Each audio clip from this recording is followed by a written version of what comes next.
Mandatory arrest policy for domestic violence perpetrators. Introduction. Domestic violence is still a common problem in modern society.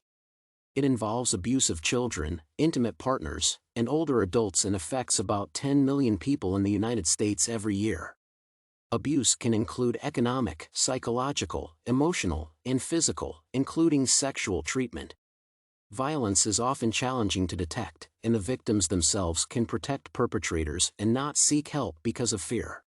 Cruel treatment has significant consequences for victims' physical and mental health and even for the country's economy.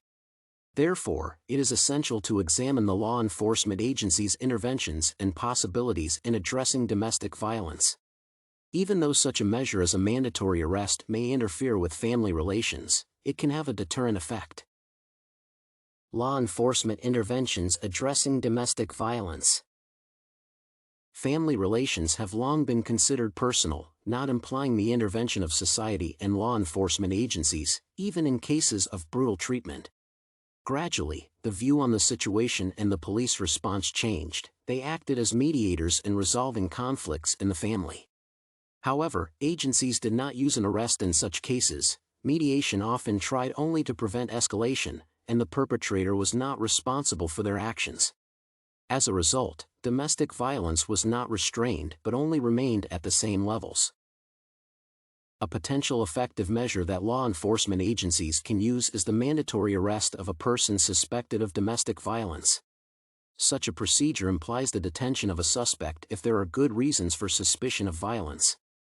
The main difference between mandatory arrest and other interventions is the lack of choice for the victim and the officer. In the case of solid evidence of guilt, the officer is obliged to arrest the offender, and the victim cannot stop them. This feature is advantageous since the officers do not interfere in the family's affairs but do their job, and the victim's fear will not prevent the arrest. As a result, the victim will have time to understand and evaluate the situation and seek help.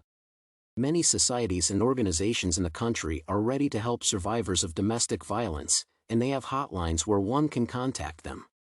Moreover, the offenders may not repeat their actions once they receive the punishment. The action of mandatory arrest policy as an intervention to address domestic violence has been tested empirically. The Minneapolis domestic violence experiment studied such interventions as mediation and separations used in domestic violence and compared them with mandatory arrest.